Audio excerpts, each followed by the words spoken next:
Shalom, shalom. Hashem, Yahweh Shai. Double honors to the apostles and the elders of the great millstone who taught us this truth. Shalom and salutation to the hopeful elect. I came out there spreading the gospel throughout the four corners of the earth in sincerity and truth and present their bodies as a living sacrifice as the scriptures teach us to do.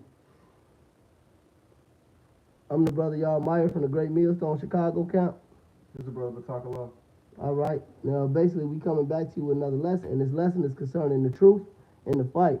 All right, Akim, this fight that we have, all right, this battle that the Lord has brought us into and prepped us for, and is prepping us for daily, is the only fight that we have. All right, this is not our fight to save the black community. All right, we not fighting to save the black family. Hey, look, man, if a bitch leave you with some kids, man, look, that bitch doing you a favor. Let that bitch and them kids go, bro. You know? You're not fighting to be husband of the year. You're not fighting to be fucking father of the year. You're not fighting to be employee of the year at your job, man. The only real fight we have and the only loyalty that we have is to Yahweh Bashim Yahweh Shai in this office, man. And there's parts of the job that you might not like. The Lord don't care about that. You have to do this, and you have to work effectively, and you have to work efficiently to make it in this truth, man. But this is the only fight we have. When we think about things that's outside of this, hold on. Go ahead, read. This the book of 2 Timothy chapter 2 and verse 4. No man that warreth entangleth himself with the affairs of this life, that he may please him who hath chosen him to be a soldier. Exactly. It said, no man that warreth entangles himself with the affairs of this life. And we always use the movie clip, Dead Presidents. You know, when he showed him his family and shit, and he said, I can't think about this, man. The moment I think about this out here, I'm dead, man. I was just watching the clip of George St. Pierre, the MMA fighter, the legendary MMA fighter, and he said, look, I can't go, like, I don't even be around my family, people I love, people I'm in love with, people I care about. He said, men that fight. He said, I call Faraz, I call John Jones, like, I get around men who understand this. He said, even those are my friends. Because that's how it is with the truth. He said, I get around men that's going to war. He said, and then, even if I don't necessarily like guys or close to the guys, I still rather be around them right before this fight because they understand. And it's the same thing with the truth and the brotherhood. But this is our only fight, man. We don't care about the cares of this world. We don't care about the things of this life. Yahweh Shai told us to bear our crosses. Verse 5. And if a man also strive for masteries, yet is not crowned except he strive lawfully. And you got to follow the rules. Once again, there's going to be parts of the job description you don't like. You got to take the lower lot in this truth, knowing that you're an Israelite, knowing you're a prince. You know, Yahweh Shai himself actually mastered that. You know, being powerful. You know, being all powerful. He mastered that. You know, but it's part of the job description. I ain't saying you let everybody put they foot in your ass. That's not what I'm saying. But part of the job description, man, is taking the low, man. Taking the small L's to get the big W. But this is our fight. Those things of the world that you might consider losing, that ain't your fight, man. Your girl ain't your fucking girl, bro. Your kids ain't your kids. Your job ain't your job. This shit, I'm not fighting for none of that shit. It's gone. Go ahead. The next one, right? The scripture, yeah. This second Esdras chapter 14 and verse 14. Let go from thee mortal thoughts, cast away the burdens of man, put off now the weak. This shit keep reconnecting, man. But I'm gonna read this real quick and get to Matthew Forsaken House, a wiser brother. I think it's 19 and about 26. This is started 25. This is St. Matthew 10 and 34. It says, think not that I am come to send peace on earth. I came not to send peace, but a sword. For I am come to set a man at variance with his father, and the daughter against her mother, and the daughter-in-law against her mother-in-law. So the Lord wasn't just talking when he said he's going to send divisions in these households, man. There are warrior divisions in these households, man. You're a warrior. He snatched you out from there. He snatched you out from there. And it might not be comfortable. And it might not be comfortable.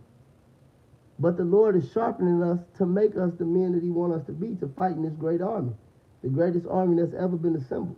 It said a man's foes will be they of his own household. He that loveth his father or mother more than me is not worthy of me. He that loveth his son and daughter more than me is not worthy of me. And he that taketh not his cross and followeth after me is not worthy of me. So you got to mortify the deeds of your own flesh if you love the Lord. You got to deny yourself to accept the Lord. It's saying, he that findeth his life shall lose it, and he that loseth his life for my sake shall find it. And that's why a lot of these people get with these other camps, because these other camps don't teach that type of respect and accountability towards the Lord. You got something?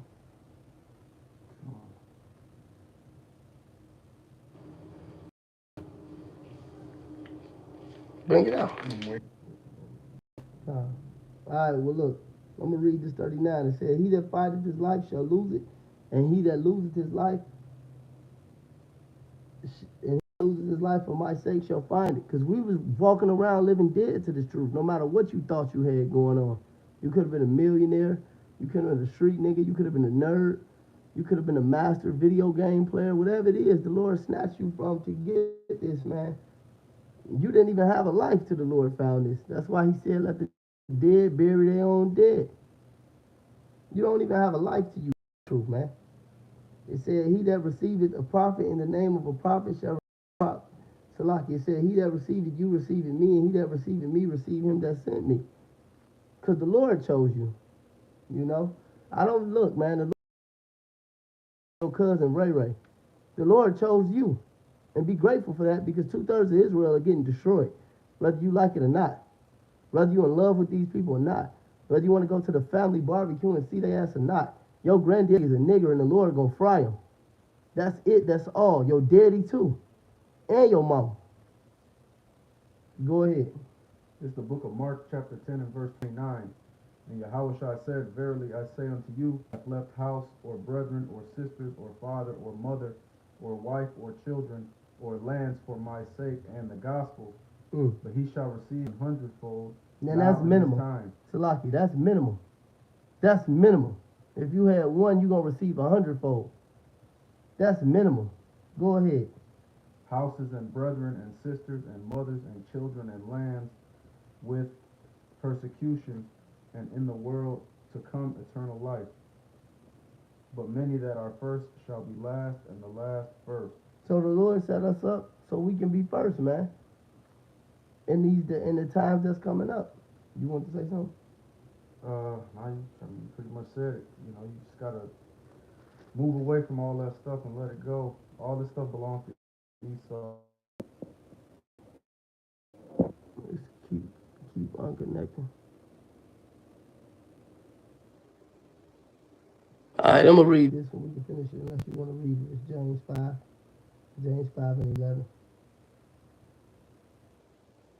James 5 and 9.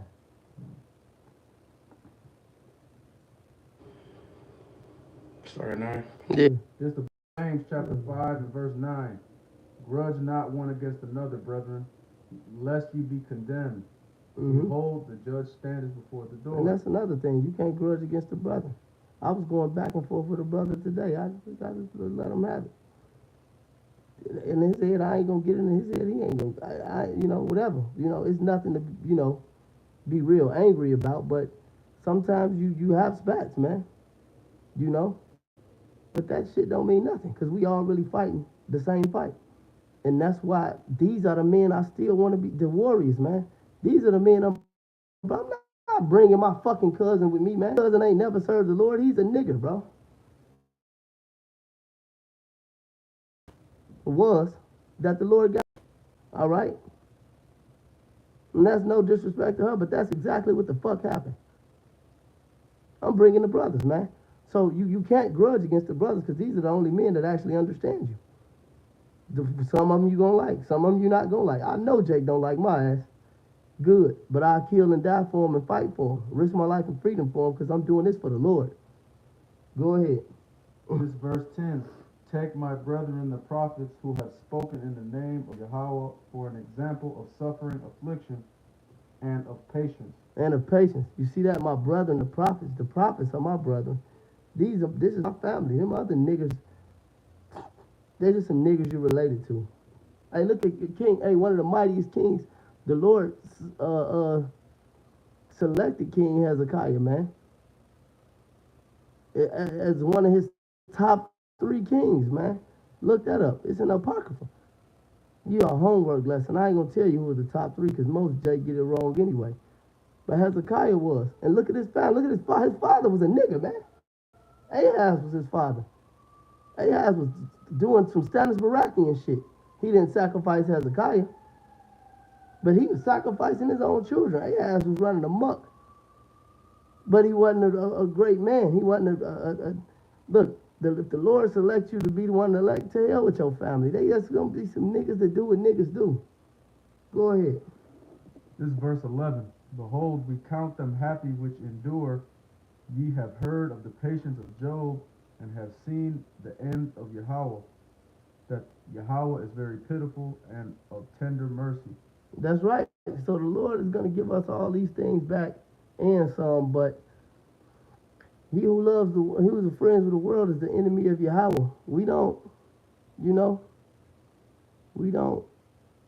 This is all we do, man.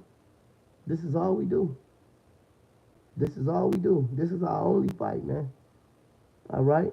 And I'm going to end it with that. I'm going to just say that, man. You brothers, you endure, man. Call Elohim Yahweh, Ba'ashem, Yahweh Shai, Ba'ashem, Rakah Kadash. Double honors to the apostles and the elders of the great millstone and to the hopeful elect. Akim out there, endure, and shalom.